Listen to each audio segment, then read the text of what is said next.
Welcome, Champlain College Wave Riders, to the Wave Podcast. My name is Dr. Kimberly Quinn, and I am here with Dr. Tom Myers to have a part 3 chat on spirituality, meaning, and purpose with a splash of synchronicity. We are today going to talk about reframing the stories we tell ourselves. So welcome, Tom. Thank you, Kim. Great to be here again.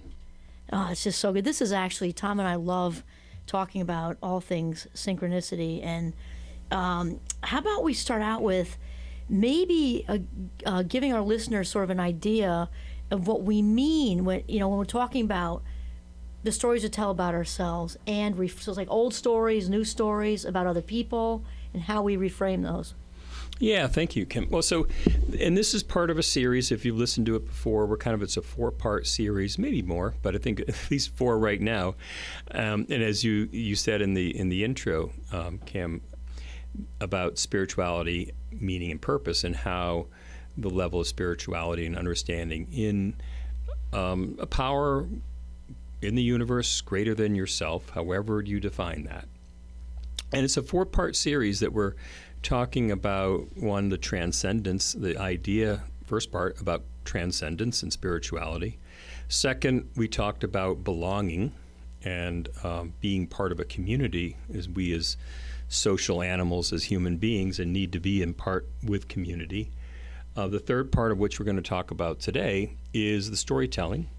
And storytelling, the stories we tell about ourselves and about others, and how we can frame and reframe a situation in our lives or parts of our lives, of how that can then affect our emotional, physical, and spiritual sense.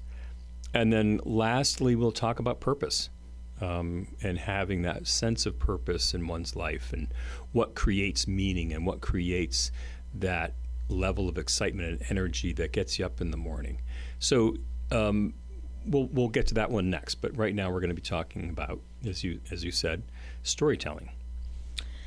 Okay, so I think we can just maybe sort of have a chat with the listeners about what we mean by that. So I know with my cognitive psychology filter, Tom, right away it takes me to the default network of the brain. When we're kind of on autopilot, zoning out, not really having a lot of conscious train of thought, whether we're in the car driving or maybe in the shower, those places tend to open the door for all that kind of more intrusive thinking and ruminating and perseverating on things. And often that old story creeps in when we're in those situations, kind of in that different level of consciousness, like in the shower or whatever.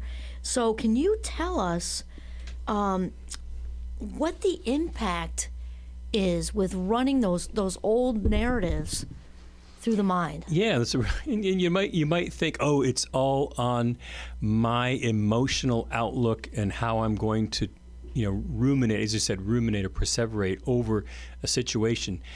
And let's go back to like the beginning, the dawn of human beings, is that it is ingrained in us in us for survival, to be thinking about, looking at, and having this kind of receptive view of what happens if things go bad. How am I going to survive? We're kind of it's our survival default. And so then that puts you, obviously you've heard this many times before, but into that flight or fight state, right? And what does that do to the nervous system, and heighten stress levels and the cortisol and all these different things?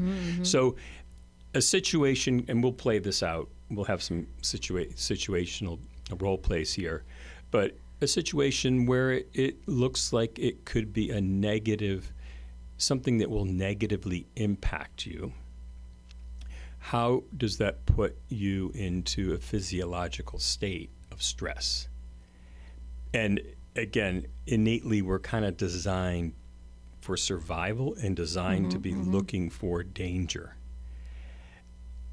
Is it imminent danger that will harm us, or if we are wronged by a person, someone says the wrong thing? Let's example, okay? I just can't help it. Tell me if I'm okay. So basically, we're saying like that. This is the limbic system we're talking about, right? The fight or flight. So back in the Paleolithic day, so the pterodactyl is like circling, ready to snatch us. So that's the same response as, you're sitting on the couch in your dorm and like somebody didn't answer a text, but it's all the talk to me here. Yeah. So you can look at that text, and it could mean like the way it's framed. Is it all caps or is it no caps or anything? Exclamation point. Exclamation point. And you might look at it first blush as like, oh, why did they send that to me? You're looking at it in a negative light. Totally. Right? What does it do to your body? It's got the limbic system and the stress and the cortisol and all the secretion of these different hormones that create this fight or flight state. And you get up in arms and you get, and so as they say, you get an email or you get a text, rather than react immediately, give it an hour, give it 2 hours, give it a day, 24 hours. Even 60 seconds is better than 60, a straight right. shoot, right? And then, and so you can look at it as, okay, this is going to make me angry, and I'm going to respond, right? So then that starts to incite a whole, text chain of an argument or going back and forth of this vitreous, commentary. But then you look at it, it's like, oh, wait a minute. Oh, I'm taking this the wrong way. That's not what they mean. They mean something totally different. Oh, it's totally innocent, an innocuous text. Right, oh, but there's now a narrative there. But I thought I took it, so I reframed this in a way, and I framed it in a way that is an accusation and is costing me. Or they don't like me. Right. Or they don't answer the phone. I love this one. They don't answer the text right away, so they're breaking up with me. Yeah. It's not my phone's dead or I'm getting a root canal.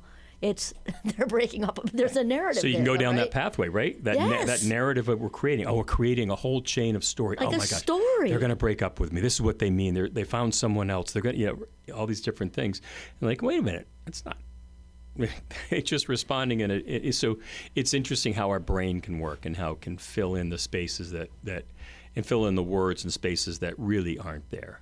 So as we go through life, we as humans and in life, things happen, and we have situations that come at us.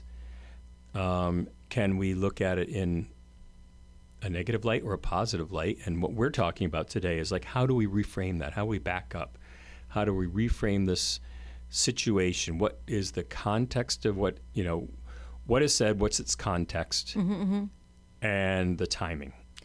So tell me, Tom, because we do some of this stuff in Minecraft, and I also am a big fan of skills. I mean, talents are great too. We don't want to throw out Mozart or anything. I like skills because we can learn them. We can emulate somebody who's maybe a little farther down the path. So this, to me, seems like it lands in the skill set area. Like students and everybody listening can learn how to reframe better for a better positive outlook each day, right? Mm-hmm. Absolutely. So how why don't we take maybe we can think of like an example in a college example, like how you can consciously choose to step back. I think we're talking about fact checking a little bit too, right? Like here's this story, but it's like believing, just blindly believing it. Yeah. So what can students or anyone else listening, how might they start if they're not really there right now and they want to be there to have a more positive day in life? How might they start learning how to reframe? Yeah, so let's take an example. You and I are both professors and taught for many years in the classroom. And I think here's a we'll take real life examples. So we're handing back exams, okay? And one student may get, a pretty poor grade, a D. So let's say at face value, the student can take that exam and just walk away and just be pretty upset and think, how am I going to stay in college? How am I going to, I'm so dumb, I can't like 0 to 100. Yeah, 0 to 100, you go, right. And I'm going to flunk out. And now my parents or the folks who are paying for this, all the loans I've taken out, all this stuff, I'm just going to be a failure, right? So from getting a D on a grade, on a test, to go to, point Z at and the end. And failing at life. Yeah, and, failing at everything. Okay, so you're taking like one situation, you're expounding that into your whole life. It's affecting everything. A D on a paper now is going to be, a life of ruin. The Achilles, it's over. Right. Right. I'm done, right? Right. So you can see how that can cascade and become a snowball effect to affect everything, not just academically, but everything. So how might you reframe that? Let's play it out. Okay, so I just gave you, Kim, a D on your first paper.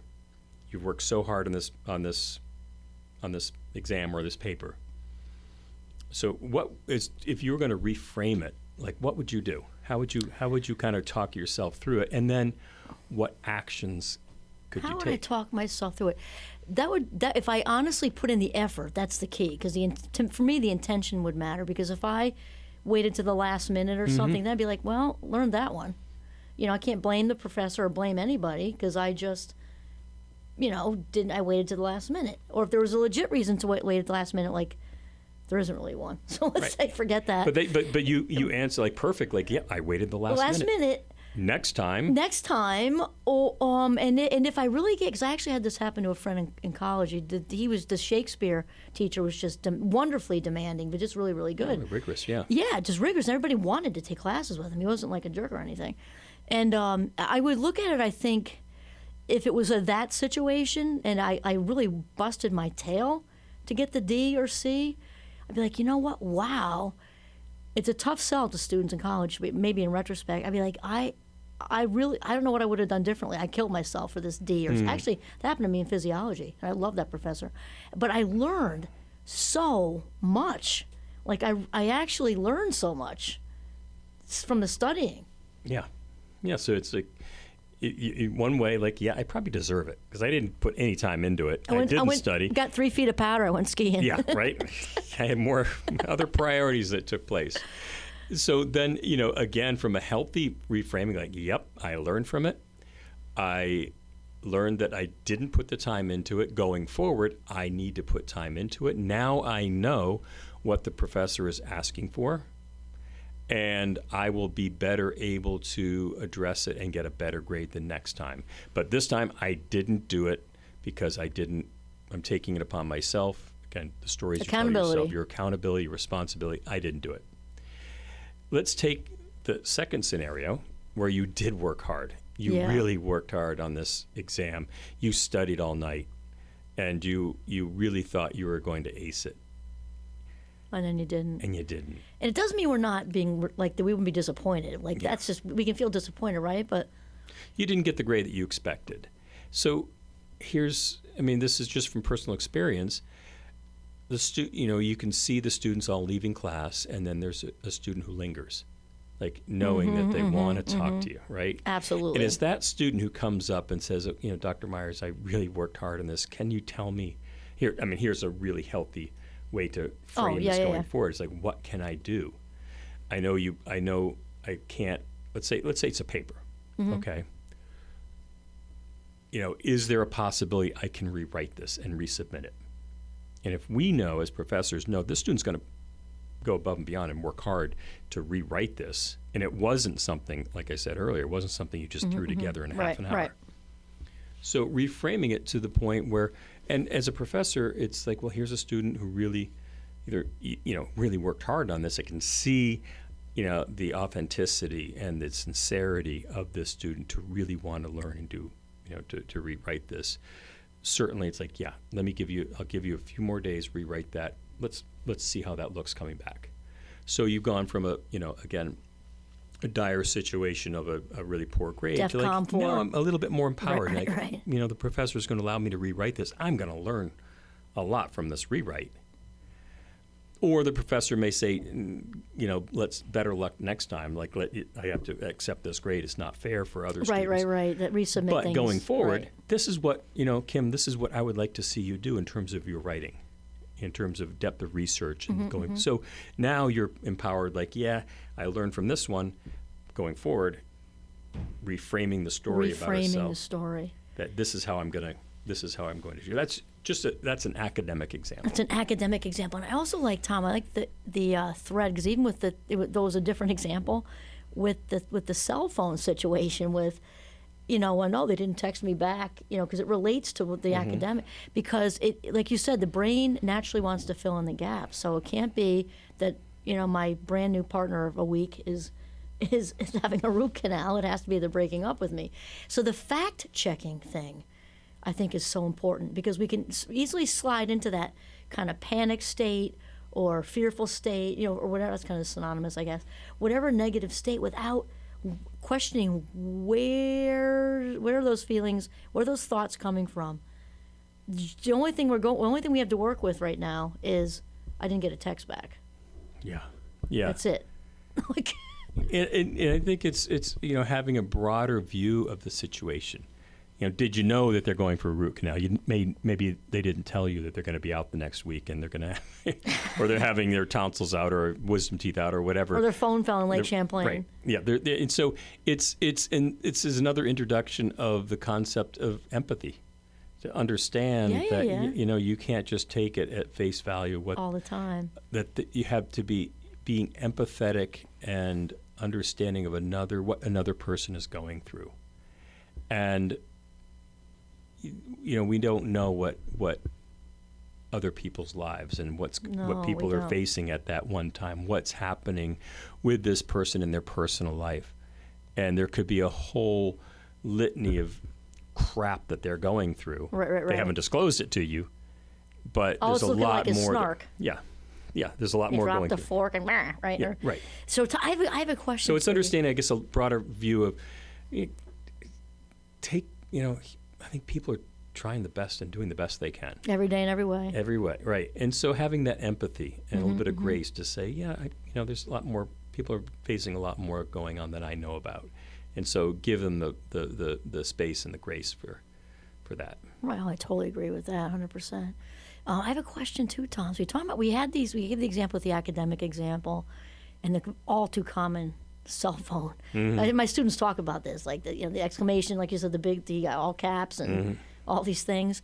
What about as far as the narratives we tell ourselves, not just for students, we have listeners also who are seasoned. We're not going to say old, because seasoned is such a much nicer word, but it works for all age groups, really. What about narratives, stories we tell about ourselves kind of in general? You know how we sometimes think, oh, I sucked at math in the second grade. I guess that's like an example too. But you know how we just have stories that, how come I always do this, or I'm never going to have a partner because I always do that. Just these stories that we carry with us that usually aren't positive. Yeah. Do you know what I'm talking about? Just and you said a couple of things that really, me always, so it's reminded of the work that Martin Seligman did. Marty Seligman in his book Learned Optimism. I love him. And he talks about the 3 P's of pessimism. Oh yeah, I got it. And you hit them already, but again, the 3 P's of personal, pervasive, and permanent. Right? I always, I'm going to always suck at math. I suck at math. Why am I the only one who can't do this, calculation? Why is it always me? I'm never going for. I'm permanent. I'm never gonna. I don't even be use those this, words in my vocabulary. Right? Okay, so we can, as part of this, fight or flight response and stress. When we're stressed, we can go into the situation of these 3 P's. Why is it? Why does this happen? Why is it me? Why is it always me? Have you ever heard Loretta LaRoche? I think so. It just made me think of her because she does a thing on the 3 P's, and she's a comedian. Actually, I think she just barely passed. She's like 90, but it's on topics like this. But she does a thing with the pessimist, and she's imitating the pessimist. Oh, I think you mentioned it. How come it's always it always rains on my day off? How come it always rains on my day off? And Loretta has this like Brooklyn accent. She goes, "Oh, so the clouds have a conspiracy? They're all against you. Get an umbrella." And we can kind of go down that road. It's like, God, is there a conspiracy against me? What? Oh my God! And you have those days where just one thing after another. You're late for work and you get a flat tire, and then cascades. So I guess back to how we healthy reframe. How would you say? Okay, it always rains on my day off, right? With the permanent words. Yeah. Always. With never, no right, one. The extremes, right? So then let's for healthy reframing, and it's your day off and it's raining, how would you, Kim Quinn, how would you look at that I would look at that and to reframe it? Especially if I had the house to myself, I'd be doing a happy dance in the middle of the living room with a cup of hot tea, a book, the golden retriever, and I would just do everything I want to do. It's so contemplative, and I love to write. I would look at that as because it's hard for me to write when it's a sunny bluebird outside, and I would just take the advantage to do that. One of the simple pleasures I love the most, which is just bunkering and write and read and things like that. I would be quite over the top, actually. Yeah, I guess it could be different extremes of how much you were looking for your day off and going to the beach on that sunny day. Right. But Got to be able to pivot, a healthy though. pivot, right? Okay, well, I'm not going to go to the beach today, but this is going to give me a great chance to Or to get caught up. Yeah, get caught up. Clean a closet. I was going to go food shopping anyway. I was going to make an amazing meal. So you could. It's Right. You're always giving these choices, and you can look at them as a negative or positive. How do you pivot, as you said, into a positive. Right, because the beach thing framework. or skiing on a bluebird day, if that were your only day off, I might not arrive there in the first 10 seconds, but I would get there pretty quickly. You know how much I love to ski and I love the beach. You can't control the weather. There's not a whole lot of point wasting life minutes going down with the ship. It doesn't make any sense. So I'd rather, In fact, I think you know this too, because I love John Kabat-Zinn. I'm pretty sure it's him. His definition of stress is wanting the present moment to be something other than it is. So if you're getting all stressed out about the rain, it's not the rain that's causing you stress. It's everything you wish you were doing that day that isn't how your day's unfolding, right? So the stress has nothing to do with the rain. Yeah. It has to do with your thinking Right. about the Yeah. rain. Yeah. Regardless, the environment and the plants and the trees and grass, it needs the rain. So there's a positive framework to say that, hey, this is And it's so peaceful. Yeah. When it lands, especially at night. So And I think going to the point of, from the spiritual piece that we're going to talk a little bit about, it's like, well, this is what's meant to be today. Right. This is what I'm supposed to do. this is how it's unfolding. This is how it's unfolding. There's a reason why, I'm not going to the beach because of the rain. There's something else that again, reframing is something better for me. Yeah, There's it something can be a that's- tough sell in the moment. Oh, absolutely. But when you You're look very back, disappointed, but then you might say, well, who knows what might unfold in the very near future. in And I the, think in the if you day. can, yeah. Like maybe your best friend calls you and talk to her or him or them in 2 years or whatever. So this is the great segue, Tom, because how can a spiritual practice, like to me, I think of mindfulness because you and I are both very into mindfulness. Yeah. But you could fill in the blank with that, gratitude journaling, which is part of my thing and your thing, or reading the Bible, whatever, positive affirmations. Absolutely, but how yeah. can fill in the blank with what your practice is spiritually? How can that help us guide the stories we tell ourselves? So, in other words, how can this spiritual practice, meaning usually daily, right, if we can do it, help us with this skill set of reframing? How does it Yeah. play in? And it's kind of interesting too because I think we both have spiritual practices, but the interesting thing is it doesn't have to be an extensive amount of time. No. It can be just 5 seconds, if that. Just to kind of be thinking about what how your interaction with a larger universe, and what are some of the pieces in that moment that you can kind of remind yourself of why you're on this planet, right? But literally milliseconds, you can kind of remind yourself of that. But I think it's going back to knowing that this is the best for me at this moment, and I understand the situation is not what we intended it to be, but that it's going to work out the best it can be. I like that. Yeah. I also liked earlier we both were kind of saying, that we're all doing our best in every way, every day in every way, right? And I kind of like with my students, I try to encourage setting the bar. I'm thinking of like the party bar, like when you go, how low can you go? Yeah. Set the bar, at do your Limbo, best. right? Yeah, limbo. Set the bar at do your best, because this is one we know we can always reach, and it's all we can ask or do anyway. Yeah. And it can be it's adjustable, So if we set the bar there versus perfectionism, which is you don't want to drop that P word. You're better off dropping the F-bomb, I think. It's just not healthy. But when we know we're doing our best, which include with our circumstances, like if you have the flu, your best is going to be different than you know what I mean. Mm-hmm. With all things considered, what you and that combined with some sort of gratitude practice or mindfulness practice really has us in a much better place for our day to unfold as positively as possible. Do you think so? Yeah. The other piece that's really important to talk about contemplative and reflective thinking and meditation on about ourselves. But boy, what is so vital is to be with others too. And 100%. This sense of being with other people to get a real-time feedback loop about where you are and who you are. I mean, you don't need other people to tell you who you are, right? But just that mirroring. Mirroring, right. When you're by yourself for an extensive amount of times, it creates a heck of a lot of distortion. Again, I'm never going to be good at math. I'm never going to, be able to do this, second grade.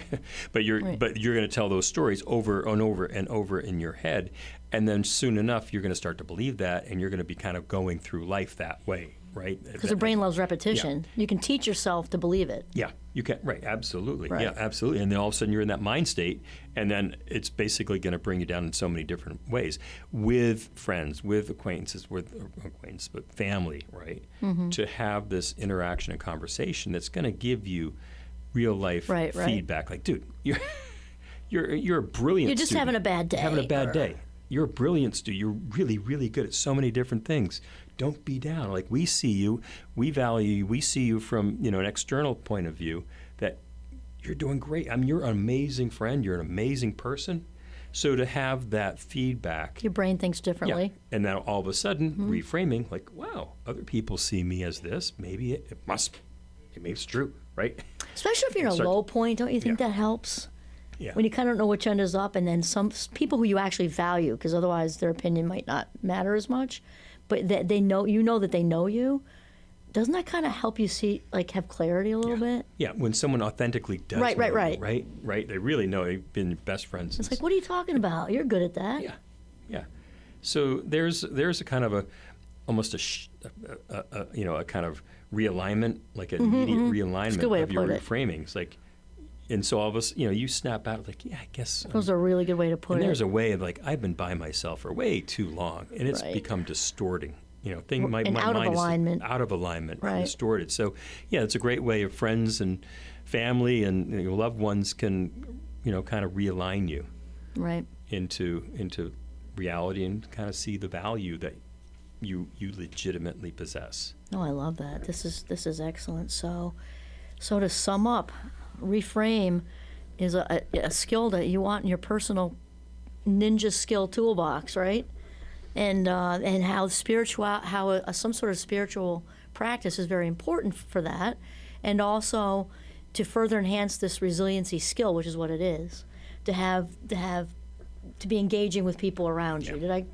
Pretty good? Yeah. Okay. Perfect. You got all the points we just talked about right there. All the points. So I'm pretty pumped now, and we're going to have Dr. Tom back with us for a part 4.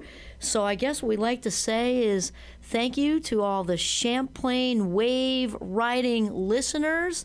And this is Dr. Kimberly Quinn and Dr. Tom Myers signing off from the beautiful Champlain College campus in Burlington, Vermont. Have a mindful day.